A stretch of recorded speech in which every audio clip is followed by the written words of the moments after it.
First of all, I will say that I'm honoured to give this lecture on Yolŋu art, on the country of the Ngunnawal Ngambri people, who have actually long made Yolŋu people welcome in their land. Reading the abstract of this lecture, I realised that it could last for several days. Don't worry, I am going to have to skip over a lot of the topics hinted at. The main reason is that Francis and I have been working with Yolŋu from Yirrkala, Blue Mud Bay region, for over 50 years. The lecture has two sub-themes that have influenced its structure. One is indeed the conversations we have had or have not had with Yolŋu artists over the past half-century. The other is the role that the Australian National University has played in the trajectory of Yolŋu art and art history over its recent history. But you won't have to listen to this lecture as much as see it as part of an ongoing conversation that continues to extend across the boundaries of different art worlds. I'm doing this primarily focusing on the art of two Yolŋu artists, Narrachin and Naminapu Maimaru. And here we can see photographs of them. We'll come back to both of these later, but let me just make the point that this is Narrachin at the end of his Creative Arts Fellowship in 1978, and that's one of the great paintings that he and Banapana Maimaru, his son, who were the joint fellows, produced. And this is Naminapu, really characteristically buoyant, and why shouldn't she be? She's at the Venice Biennale. So we've got here two ANU Creative Arts Fellows who have achieved extraordinary global reputation. And I'll be coming back to the way in which ANU, in fact, I'm actually coming back in the next slide, because we have, this was one of the works produced by Narrachin when he was a Creative Arts Fellow, and it's an etching. And the person who worked with him was Jörg Schmeisser. And Jörg was very interested in the particular techniques that Yolŋu artists employed of cross-hatching. He felt that the detailed work was one where they could easily, in fact, moved into print media. And this is an example. Narrachin only did 3 paintings, none of the etchings, none of which were editioned. But there is one in the National Museum collection, there is one in the National Gallery collection, and I believe there is one in the ANU's art collection. All of them, in a sense, proofs. And this was the first print that Naminapu Maimaru did in 1960, when she was a Creative Arts Fellow here. And we'll come back to both of these in different ways as the lecture continues. So I'm going to step into Narrachin's past. And Narrachin's past means stepping into the moment of European colonization and stepping forward to the exhibition Mordayan that traveled America in 2022 and ended up at the Asia Society in New York. So we're talking about first contact. This is first contact in a sense.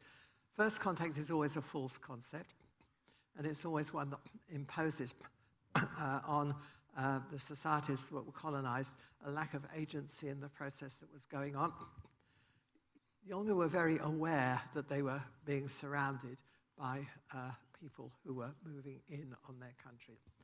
This is Yolŋu, the great Japu leader.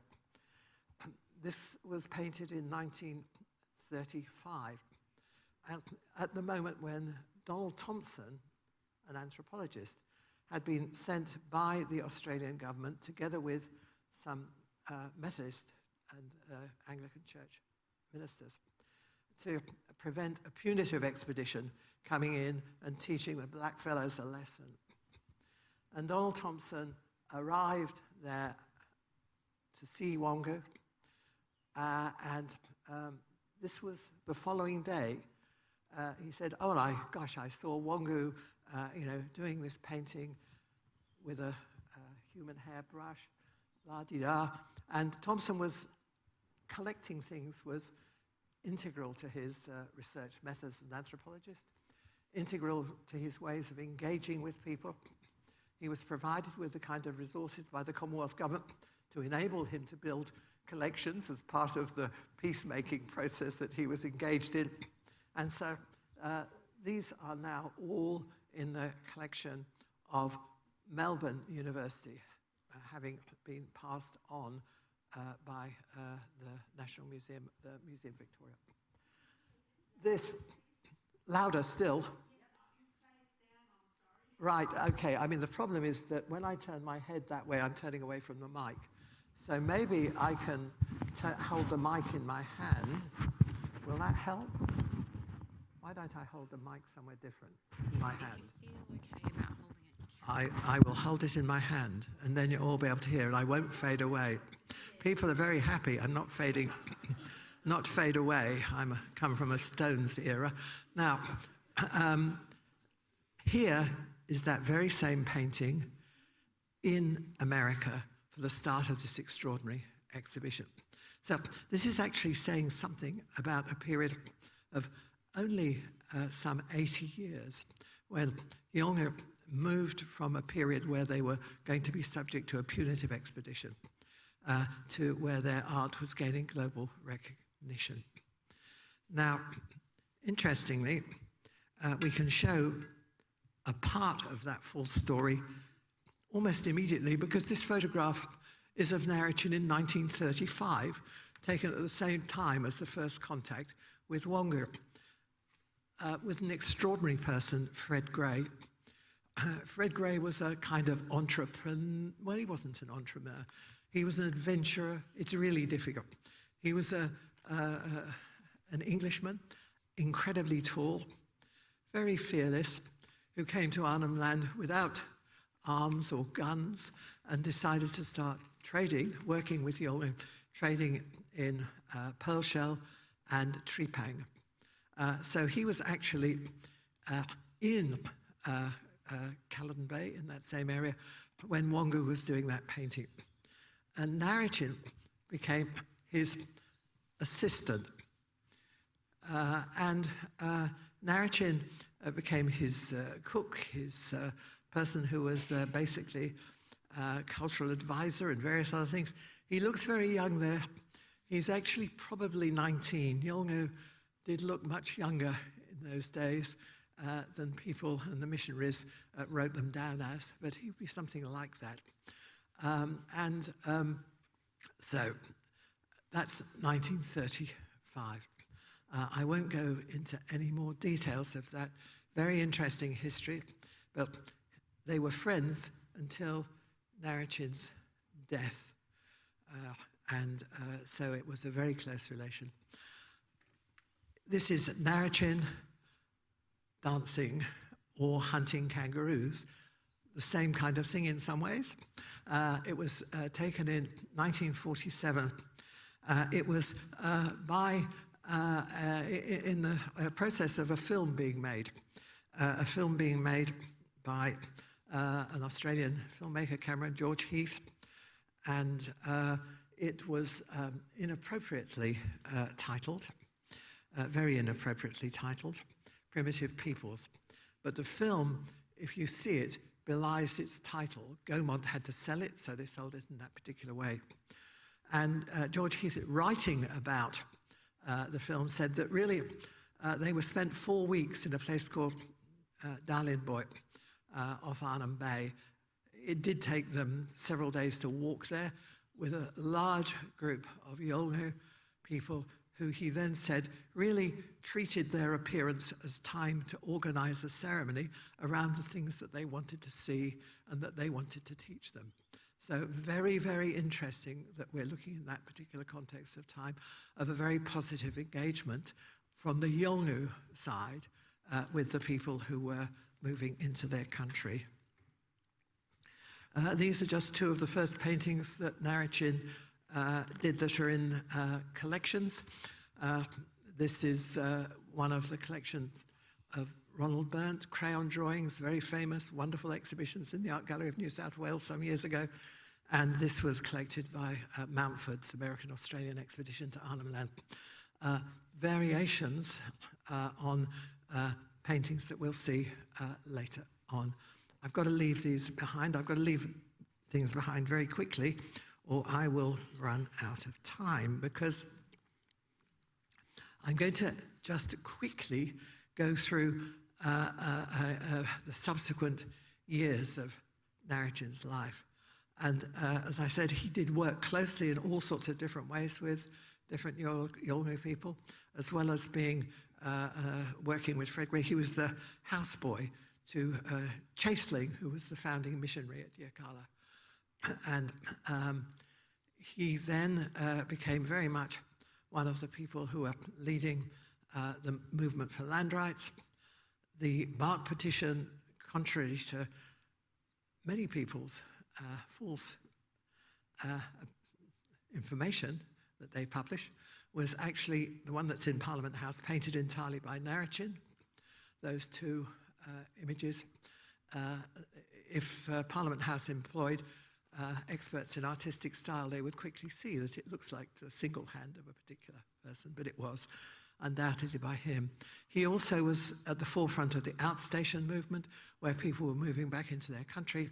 And this is a photograph taken with his daughter, named Nyapa Yolŋu, where he's painting in the homeland of Wandawoy, really after we arrived and began our fieldwork in 1973. This is the painting he's doing. I'll have to go through fast. Okay, well, you'll have an idea that he was someone who was trying to engage very much with the colonists. Just one very quick thing back to Yolŋu. Yolŋu, who understood the importance of communicating to people coming from outside, actually sent Narrachin as a young boy and a Yolŋu person called Wheelwee, so that they would go to the missions on Groot Island and learn to speak English, so that they could help with the communication with these outsiders. Interesting photographs, these. This is a photograph that you can see in a film called One Man's Response by Ian Dunlop. This is a box in which remains of his brother's clothing was held, and he opened this ceremony to the public in Nhulunbuy at the very beginning of the mining town. So Yolŋu responded to try and prevent the mining town, to try and prevent the Walkabout Hotel being open. They failed in all those things, but that didn't mean they didn't continue to try their acts of persuasion and to incorporate in their economic life. This is Narrachin's art centre, art store that he had at the time of the exhibition, where he got paintings that prepared well in advance and work by other Yolŋu artists, and opened it up for sale to the public. There was no art centre there at that time, so an extraordinarily innovative individual whose art was continually getting recognised at certain levels, but at other levels not getting the kind of return to the community that one would, he was really aiming for throughout his life, was building the community in place. This is a good sign of something. Well, you know, you can find one of those in the National Museum of Australia, one of these in the National Gallery of Victoria, one of these now in Bukulangai Mulka Art Centre, because these were the ceremonial Yingapungapus sticks that were put at the end of the sand sculptures that Ian Dunlop was filming there. And Narrachin, after that, put them for sale, and the one that returned to Bukulangai Mulka is what that someone actually wrote to me and said, you know, what should I do with this? And, you know, would the community like it, do you think? So I said, well, actually, in this case, they may well do. So I gave them name of the people to send, and it returned to Yolŋu, which is good. The Book of Yolŋu is all the time being asked by people to accept paintings and things back, and they can't because people were making them for sale to outside. They don't want them to return, and you'll see later on that there is a wonderful exhibition at Buku that is continually changing of their own works. Now let's move forward. I'm going to be speeding up a little bit, in fact quite a lot. This is an exhibition called Yolŋu Art.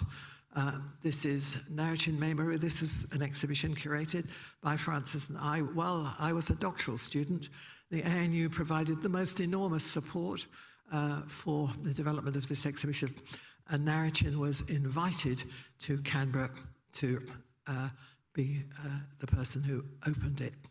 And this is the then Vice-Chancellor, Anthony Lowe, receiving from Narichin the gift of a feather string. And this photograph shows an interesting relationship over time. Okay, as a result of Narichin coming and the impact that the exhibition had on the Vice-Chancellor, together with the Australia Council, the Aboriginal Arts Board then, Narichin and Banapana were awarded a Creative Arts Fellowship at the ANU, the first Indigenous Australians to have such an opportunity. And so Narichin came down to Canberra. This is Melville Hall Annex, which is where the exhibition the 2 years before was shown. And this is Narichin giving a lecture with, oh, that's me.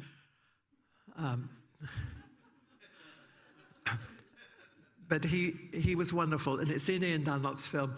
And the thing you can see about that is Narichin taking over the lecture that I was supposed to be giving jointly with him in a very assured manner. And this is him at work in Melville Hall Annex. And this is a painting in the A.D. Hope building. This is done largely by his son, Banapana. It's probably Banapana's greatest works. It was acquired by the ANU as a gift from Narichin and Banapana. So we can see there today in the A.D. Hope building this extraordinary painting, which again, I could talk about for another half a day, but we're going to have to move on. We will catch up with bits of it as we move along. Okay, continuities. Well, Narichin, and we'll see in Namanapu's space, Yolŋu art has incredible diversity and is used in very many different contexts, but there are also continuities. The continuities are associated basically with the underlying ancestral pattern of Yolŋu country, created by different ancestral beings, divided on the basis of moiety, and divided into estates of saltwater country and freshwater country. This is really, the drawing here is of the arrival at a place called Jerikpi, the homeland that we'll come back to and see a photograph of, led by an ancestral Koel. There we are. I won't go into the rest of this, but the Koel arrived. There's the two Koels at the top here. They were accompanied by possums, who you'll also see in that image there. These are cicadas. So what you have here are paintings done by Narichin, separated by something like 30 years, and which show continuing theme. Now we're going to look at a whole series which actually sometimes it's hard to see the relationship between them. An enormous diversity of styles. I'm not going to say anything while I'm going through these because I'm going to come back to them and I'm going to try to, if you like, explicate them in some ways. So don't worry about anything. Here we see some more. You might start recognizing how they have things in common. some more quite different ones. I could have a little look at this one and this one in particular. Because I use the now conventional research techniques of basically AI to try and see if my intuitions about the ways that non-Yolŋu might interpret these paintings if we put them in the frame of global art. And so I put in, how would this be seen in the term of 20th century art history? And then the same with another one. And it was extraordinary how I didn't prompt them any further. I didn't add any artist names. And I got the following. Cubism, the fragmented partition composition closely mirrors Western Cubism, specifically analytic Cubism. Like the works of Pablo Picasso or Georges Braque, this piece deconstructs a narrative into flat geometric planes. Well, it does precisely that, no doubt whatsoever, but, and hopefully I'll be able to show you how it does that. And then the next one, this was even more surprising. Oh, the spatial arrangements exhibits a clear conceptual parallel to tessellation and the graphic art of Escher. Well, I'd actually, when listing this in my list of Narichin's paintings, put Narichin Escher, I put. So obviously it's not just IT and AI that saw this.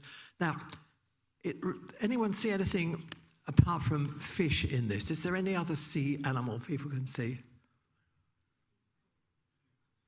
Stingray. Yes, absolutely. So in the center is a stingray. And of course, one of the great contemporary rock art groups of the Mungalili people is called, Francis? King Stingray. There you are. So let's now move on quickly. Okay, now I'm going to talk now about two of the key conceptual aesthetic terms that Yolŋu used. Now, I'm going to do this very fast. I hope what we've got here in particular is Buyak. Let me just quickly catch up with my notes. There we are. I mean, I know this is so that I go quickly. Okay. And brilliant is a word that I translate as shimmering brilliance. It's a word that's almost entered the Australian language as a result of Yolŋu using this term.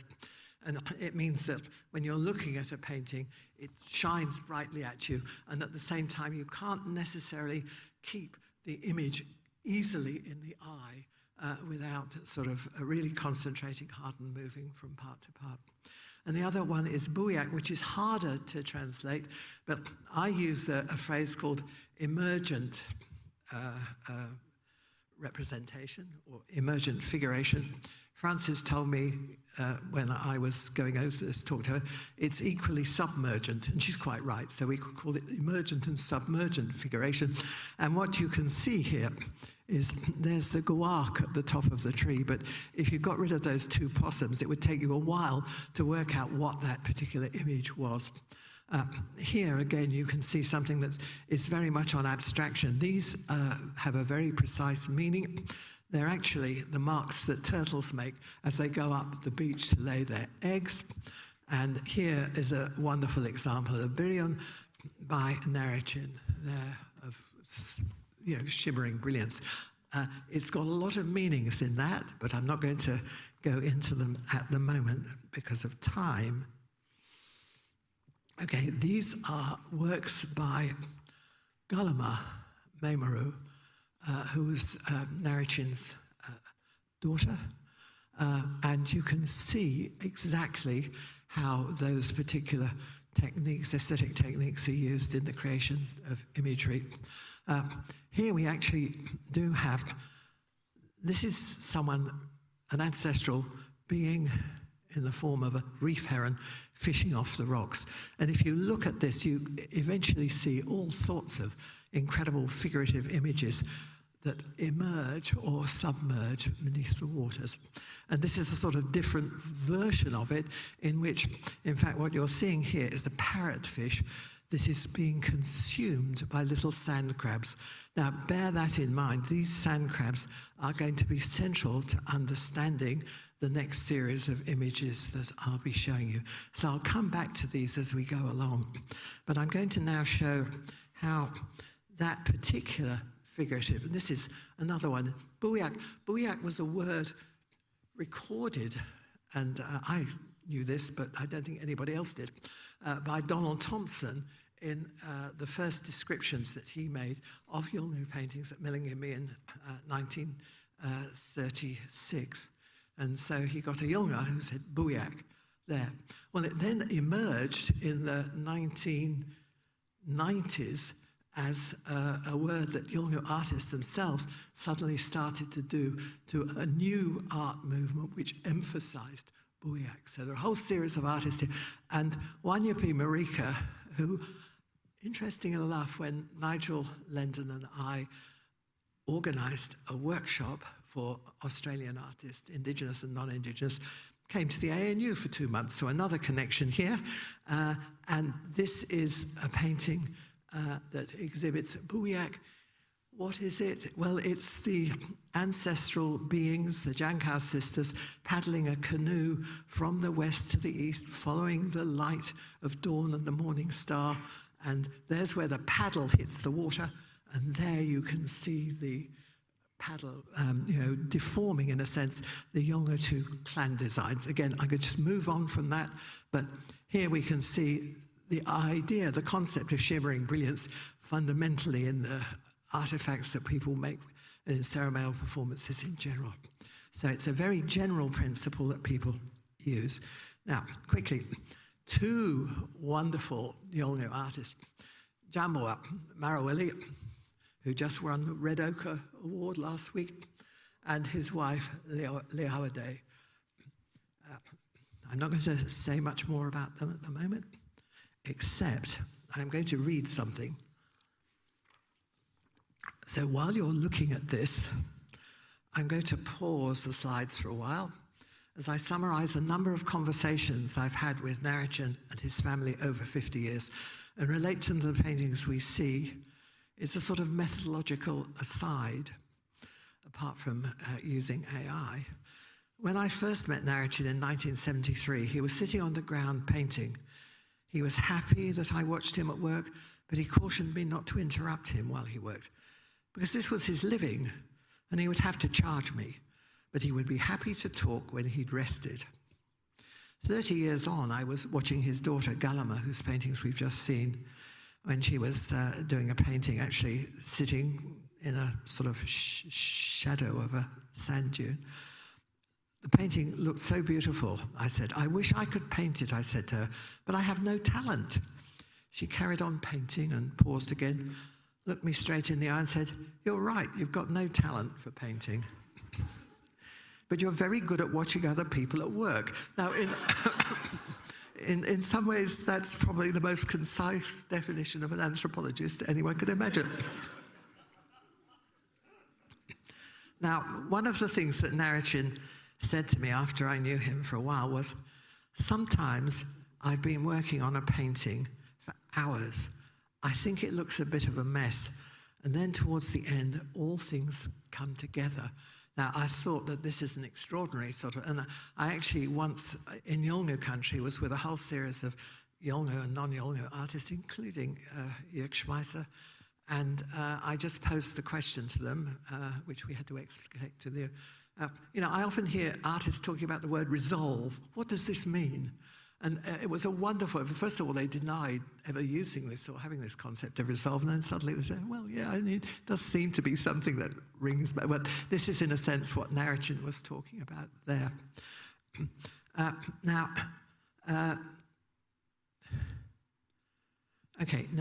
If we look here at, in the next slide, at blowing up an element of Jamboa's painting and Leawade. Well, look, you could look at this and say, yeah, it does look a bit messy, because what Yolŋu artists do is they refer to the first stage of their painting process as lar, which means rough. So they begin by doing rough outlines of figures, clan designs, rough structures of the painting, very, very quickly and rapidly setting it up. And then they spend hours and hours elaborating it, infilling it, painting color blocks, changing things, and so on and so forth. And so we see in this case, here is Liaode in the process of crosshatching. And we can see at the edges there, the actual crosshatch line slightly over spill. So what happens when she finishes the painting in that section is, quite dramatically, a key element of most Yolŋu paintings is that it's this process of rough, dull, to shiny, brilliant, and sharp. And if you look at most Yolŋu paintings, you actually find that this outlining of the final images all the way through in white is there just about every up. And it suddenly makes sense when you think, well, the process that they're doing, the second process of making everything shiny, is actually using crosshatching, and crosshatching doesn't have a border to it. So in fact, what is happening is the crosshatching is subsequently contained within that. Very interesting. So let's move on quickly. Where are we? Oh, it's all right. I'm catching up a little bit. Okay. So one of the other main contexts of Yolŋu painting, art, that Narrachin spent much of his life doing is body painting. So this is a body painting on a child who was at his circumcision ceremony, one of a set of boys who were receiving these paintings. You can imagine how long these paintings take. A very long period of time. The young boys are lying there for about 4 or 5 hours being painted. This particular design here, from an ancestral fish trap on the north of Blue Mud Bay, was a painting, again, collected by Donald Thompson, almost identical as a bark painting, showing and illustrating the painting from this place. And this is, 70 years on. So in the context of Yolŋu art, at the same time, there is enormous innovation going, a tremendous diversity of form, a significant response to the outside world in terms of the works that are being appreciated, and also in terms of what they feel that the outside world needs to know. And yet at the same time, there is this incredible continuity, and the effect of shimmering brilliance can be seen very clearly in this. And interestingly, again, methodologically, I don't interrupt in a circumcision ceremony and say, excuse me, please, why are you doing that? What does it mean? What's going on? I just sit there very quietly. People are wonderful because they've seen me doing this for so long that they actually sometimes move aside. Occasionally, I've been moved aside, and Francis has been moved aside. They've moved aside and said, film this, and I've said, no. But on this occasion, unproblematically. But what I did see here, this is Liaode's brother, a great Yolŋu painter, Bandar, and he's the person doing the painting. He's Jambor's brother-in-law, but Jambor is the much more senior artist. And while he was doing this painting, it was one of those sort of occasions where I was seeing Jambor in the sand beside, doing elements that were then transferred by Bandar to that painting as it was done. And then saying, actually, for those, you want to do yellow, white underneath before you do the yellow, because that will make the yellow come out more shiny. So using the Yolŋu word, brilliant, and so on. So people are instructed very much, but in the process of not just observing, but while they're producing artworks. So we're now going to go on to representation. Here we have 2 more statements. One small dot too many meanings, Narrachin said to me after I'd probably been sitting down saying, what's that mean? what's that mean? And what's that? Where's that over there? Is that a bird? Is that a crab? What is that? And then I'd point to that, here. And I'd say, what's that? And he said, one small dot, too many meanings, which became the title of my doctoral thesis. And I'm going to really elaborate on this aspect of meaning. But you can see that Jambua comes up with exactly the same point. And in curating the Mardayan exhibition, it was very interesting. Yolŋu said, at the forefront, our meanings must be there first. And it was an exhibition that was 80 years of Yolŋu bark painting. Well, the curators originally thought, well, most curators, actually, I'm sure lots of innovative curators wouldn't have at all had this structure, but they said, well, let's put them all in date order. Ah, right, well, of course, that's it. 60 years will just show the sort of changes that have happened over time. No, we're not going to have them like that. We have to have them divided into moieties. We have to have them divided into clans. We will put them and they wrote a wonderful exhibition where they showed the clear relationship between a painting that was collected in 1937 and one that was done by a renowned elderly Yolŋu artist, Nongiranga, some 4 years ago. So, it really challenged the curators. Fortunately, in this case, the curators genuinely did give agency to the artists in the exhibition. Let's move on here. Now, okay, I've said that there are two key ancestral beings that are linked to this area here. There's the guark, who was the bird, the night bird, the coel, who gives such pleasure to us in the suburbs in Canberra each year when it comes from Arnhem Land, and Yolŋu, two female ancestral beings. And the other place that we're going to be talking about is the Milky Way, Milngiawoi. Okay, there's this great lake here. The lake is where the guark and Yolŋu camped. They're brother and sister, though they kept themselves very separate. The brothers did go out to the sea fishing, getting parrotfish, turtles, so on and so forth. They'd bring them back, and then Yolŋu would then cook them in a fire. The Yolŋu, meanwhile, would collect wild fruits, in particular bush plums, walking up and down the sand dunes using the digging sticks as carrying sticks, going and knocking on the trees to get the wild plums to come down. Okay, so two very different ancestral beings. There's the sand dune. This is a portrait of Yolŋu. So you can see here is a woman, all sorts of features, key that it's a woman, but these are breast girdles that women wear. There are two digging sticks. This is a basket on the top of her head, a bark basket. These are plums that she was collecting and putting in the basket. This covering her head here, the Yolŋu were notoriously shy.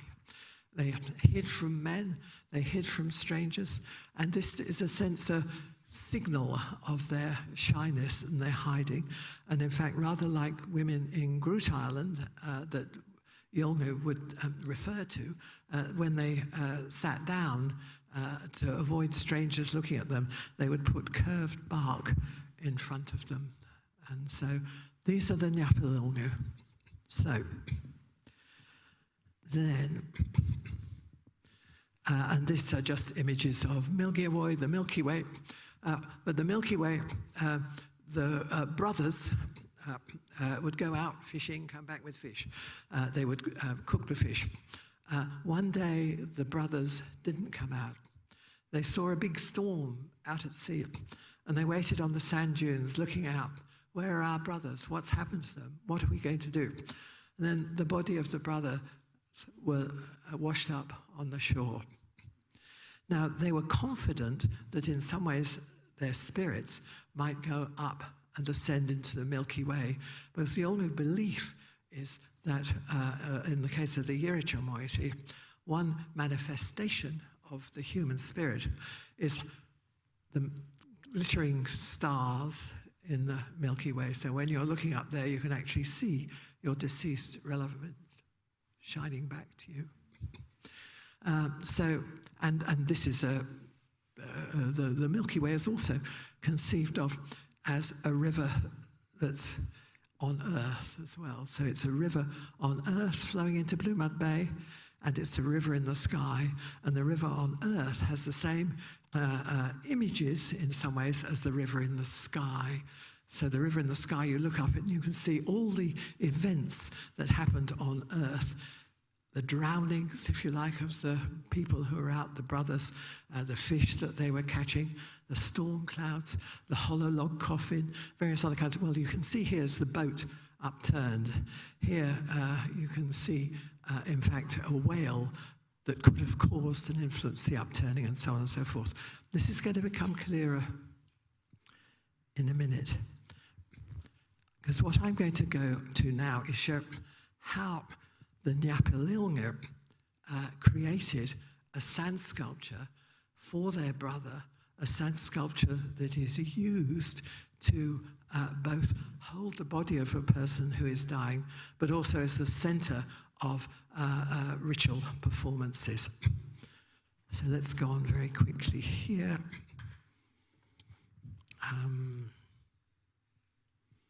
Yeah. So the Yolŋu, when they they cooked the brother's fish, all the fish remains from the brother would be carefully buried in an ellipse in the sand. So here we've got the ellipse in the sand, here we've got the fish remains. This is still done today in particular places where people, when they finish their meal, will carefully create an ellipse in the sand and put the fish there. When their brother's body came up onto the beach, they developed this sand sculpture in exactly the shape and form as their ellipse, and buried or lay their brother in it before his subsequent burial.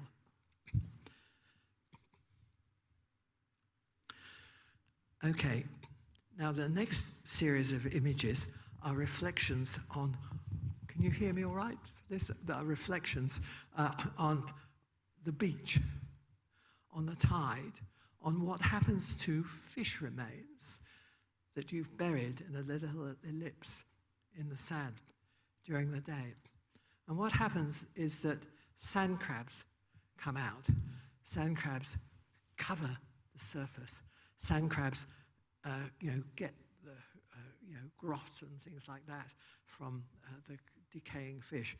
Maggots come in and consume the flesh that's left. And here you can see they look very beautiful. They cover the entire sort of surface of the sand during the day. Enormous activity can be seen in the forms of the sand. There's the Golowichbich bird. He's going out to get some of those sand crabs that have quickly rushed down into the hole there. So you can see, all this activity that is involved with what is happening to the remains of the fish are being seen and revealed in the pattern. And here's the turtle. I don't know how many of you have seen turtle act, but in fact, the paintings that Yolŋu do that represent turtle tracks are actually remarkably realistic in some ways.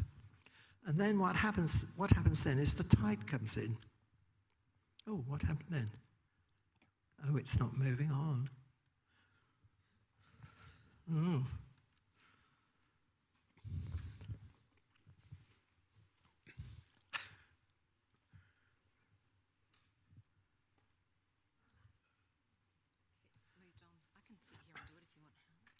It's all right, it's moved on. You did it, whatever you did.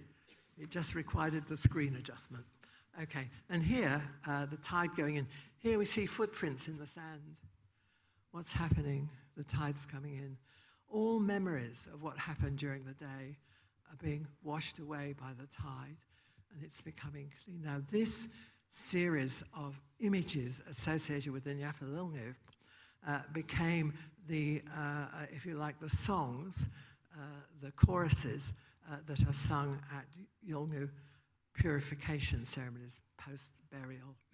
And so they're reenactments of those events that happened. And here we can see, well, here you can begin to make sense of some of those images that I showed of the, the crabs on the beach in the sand. This is very much illustrating that particular process that the Yolŋu were involved in. And here you can see the human body being subject to the same processes. This is a sand sculpture that looks just like that ellipse expanded. There are those ceremonial objects that are put, these much more simplified than the ones that I showed you earlier. And this becomes the performance place for the rituals that are held, really quite joyful rituals in some ways, after the body has actually been buried, to bring people together, to, in some ways, be saying farewell to the spirit that has started its journey. And then another says to really re-engage with the life of the living and bringing people together. So it's an extraordinary kind of ceremony that's like a wake is the nearest equivalent that you could have. You've gone through this tremendously tragic event where people have been nearly killing themselves in grief, in particular women. And then suddenly you have this opening up ceremony that appears to be dealing with the most morbid aspects of death, yet at the same time a realistic society, a society that understands what those particular kind of processes are, and bringing everybody in a sense together. Let me move on. Okay, this is a dance that is being performed in the sand sculpture, because at the end there'll be the dances of people catching fish, dances of people bringing them back, cooking food, and then of eating them. And this particular, the dance of eating is absolutely wonderful, with people sitting there and they're moving on their bottoms around in circles. I don't know how on earth they do it. It's quite extraordinary. And then, this is equally extraordinary, but again it starts to bring things back in mind. So, when Yolŋu is seeing these paintings, and when Narichin says too many meanings, he's actually also thinking of all of the songs, all of the dances, all of the performances. So it's not, meaning is not contained within that small dot. And here, at the end of this, these are people who would be hunters hunting parrotfish. This is a ceremony that involves opening up the shade where the person's body had laid, but has now been buried, in order to take all their possessions out. And these are women dancing out the shape of the sand sculpture, on their knees, dancing it out and producing this particular pattern here, which has echoes in the form of the paintings that we've just seen.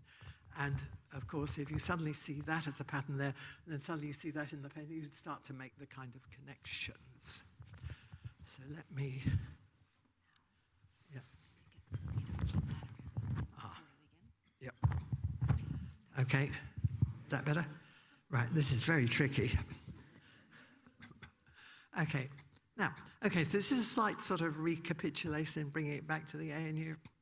This is the Yirkala art exhibition. This is the photograph of Narichin. Believe it or not, this is the very photograph of Narichin doing this painting. The very photograph, when he paused, I asked, what does this mean? The very moment that he said, one small dot, too many meanings. So there we are. That's from a different painting, but it's the same theme. So now we've got to really move forward. Now, okay, back to, can we now make sense of the abstraction of this that I've been talking about? Well, I mean, I think formally, we can suddenly see it's unproblematic. There's likely to be a relationship going on there.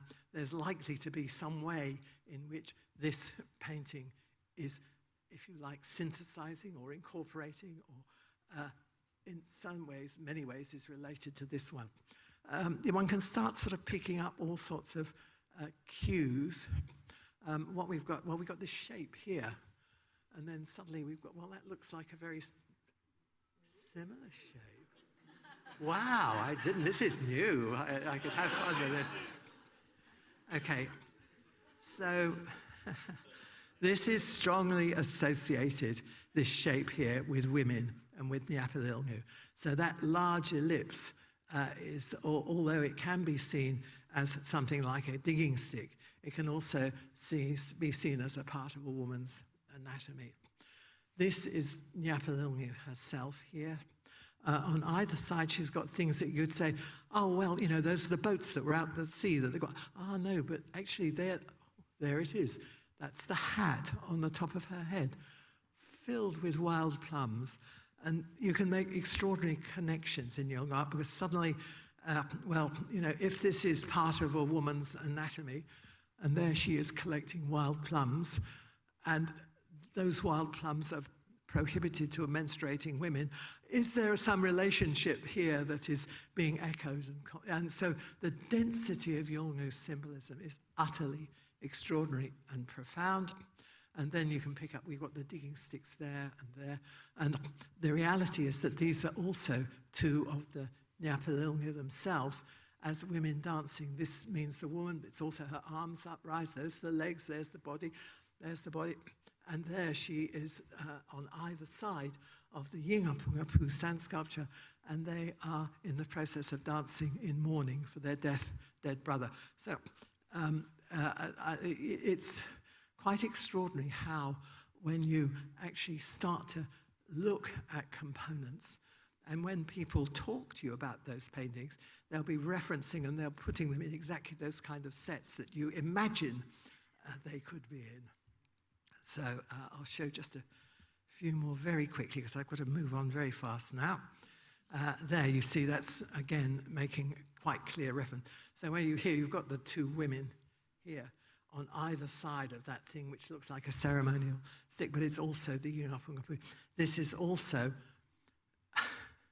a two-dimensional version of this is the thing that they put on the top of the heads. That's the carrying basket. So very, very clever. Okay, let's quickly move on because we have now to move to our second artist, who I've written about in much less detail.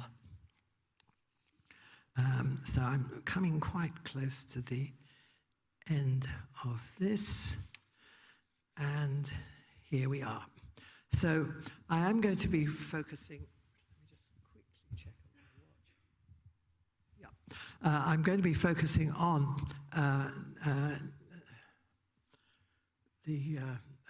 just this one series, not this series, of Naminapu's paintings that she's renowned for. But this is just to show the continuities. These are paintings by Narichin, and here is Naminapu's version of them. So that you can see easily at the moment unbelievably good relationships. Then if we move on, well, these are the paintings. This is, good heavens above, Francis and others looking at these paintings in the Triennale. This is Nami looking at her master work in the Venice Biennale. Where did these paintings come from? Well, fortunately, Heather Burness is in the audience here, who was the person who was working with Nami on these particular prints when she was a Creative Arts Fellow. This is the first print that Nami did. This is the last one. This last one arrived something like probably a year after it began, when Heather went to Bukulāgai Mulka and helped finish it off because it was using very complex techniques of sugar lift and other things to create what Nami wanted to do. And it kept on lifting up when it shouldn't have done, and so on and so forth. And in the end, I don't think this is the final version of it. This is still a proof, possibly an earlier one. But the final image is utterly extraordinary. as are all of the proofs. And this is to do with the crab, all of those things that you can see, and the decaying and so on and so forth. But the thing I want to focus on here is the Milky Way. And I'm going to focus on it by coming out quotes from Nami. And I can read this because this will make it come out very fast. I'm nearly in now. I see the seeds of this turn in her art stemming from her period at the ANU as an art fellow, when she worked very closely with Heather Burness. These two prints, two of the prints that she produced. The first is a striking rendering of the Mungalili Milky Way design in black and white. In watching her paint in recent years, she would on occasionally comment on the effect she was trying to create, sometimes in Yolŋu matter, sometimes in English, always accompanied by gestures to create different, these are quotes, to create different shades of white, to make the blacks match each other, trying to make the white match the darker color, to make this area lift up, all with the aim of evoking the central theme of transience of existence and the transcendence of the spiritual dimension of the universe, manifest in the spirit's journey to the Milky Way. Now, the first set of images that I'm going to show are of a painting that she worked at on a period of some 5 months at Bukulanga Arts Centre. She would continually come back to it while producing works on a smaller scale. And I'll simply go through these slides. And you'll see rather an extraordinary, there's the Milky Way. That's not by her. Here we have 3 sort of images, which are, this is really done about probably 9 years ago. This is where she first began to, in a sense, evoke the central sort of light coming from the Milky Way. And you can see in this painting all of those things that I said occurred on the earth. There are people playing in ceremonies. There's a possum. There's the freshwater. There's the boat upturned. There are the paddles. There are drowning people. We'll see drowning people in a minute. This is the painting as I first saw it. I wasn't staying here. Franz and I weren't staying here for 4 months, but we had a whole series of projects that different Yolŋu organizations wanted us to do. So we keep on having to go away and coming back and going and coming. And all the time, the first thing I would do was go and see how this painting was getting on. I mean, you can imagine I couldn't risk it. There's Nami in the middle of it in Bukulanga Arts Centre. Here it's sort of growing in scale and size, and you can see, and it was at this kind of moment that she said, well, I'm going to get this area lifted up and I'm going to put this area down, and you could see how she was doing this in a very sort of kind of considered way. And she would say, what we're doing is we're having the black first of all, and then we're getting rid of the black. But then we've got to keep some. Now, look at it. Well, you could look at this and say it's messy, couldn't you? And you could look at this and say it's messy. And you can see what has happened is that these very clear figures that were originally done then are the ones that are beginning to go below the surface. You can almost see the drowning event happening while she's doing the painting that will be left behind as images that you then have to really look closely and then work out. But some of them will remain absolutely as they were when they were resolved at a particular moment in time.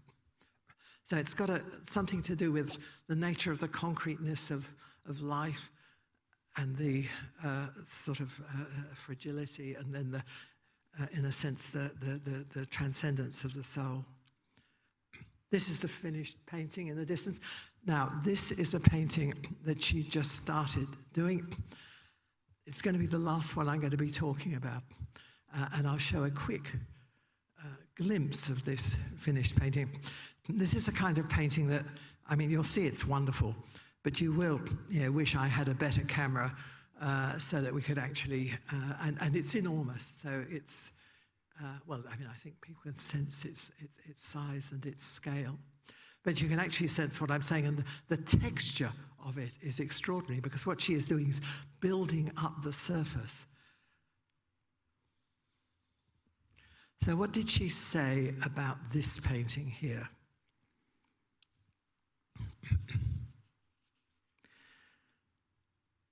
Okay, now, at this actually moment in time, I arrived in the morning, and she looked up to me, and she addressed me. She says, "Is it Leicha or Yaich? Beautiful or awful?" I hedged my bets. It's probably Leicha, I don't know, because it's in your mind, and you have to see how it turns out. Well, I thought that was a good way of getting around the answer. What she is doing there is she's scrubbing out the white line that was going all the way along there and was going along, and there you can see it there. She's scrubbed it out and she's done a bit with it there. She's experimenting with what she's doing when she's infilling that. What she said, the painting that you're looking at, the two spirits, they go out. The capo opens up. This is the Milky Way in the sky. Oh, look, it's drawing on it. How extraordinary. But it's also the Milky Way on Earth. We'll see in the next image what's happening is there are those poor drowned guacs. What's happened here is that the hard edge that separates the river from the sea, the Milky Way from the rest of the night sky, has suddenly got rid of its hard lines. She said, the painting you're looking at, the two spirits, they go out. The capo, the water opens up, and she gestured, holding her arms as if opening a veil, where the spirit was entering a new domain. So I think what she's doing, and as you see the painting developed, the line was being replaced by energetic dotting to create one of those shades of white that she was always talking about. That's almost the very end. What I'm going to do now, this is her painting being helped by her two daughters.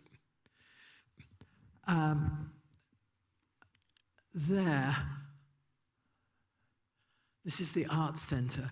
These are places where different artists have their floor space in the studio. It's a really extraordinary environment for creative practice. And this is the museum collection of Yolŋu. So the artists are working in a world. It's very rare that artists actually go and look at the paintings, but they know exactly where they are. And that there is the painting that I started off by showing you. That's the painting that was Narrachin's painting. This is Narrachin in a Yungapungapu, the ceremonial sculpture produced at a funeral. This was the last painting Narrachin did before he died. And this painting is now in Bukolangai Mulka. And on this side, in fact, the opposite wall from that, there is Nami. And I say artists don't very often look at the paintings, but when someone like me asks her, why don't you go and look at your father's works?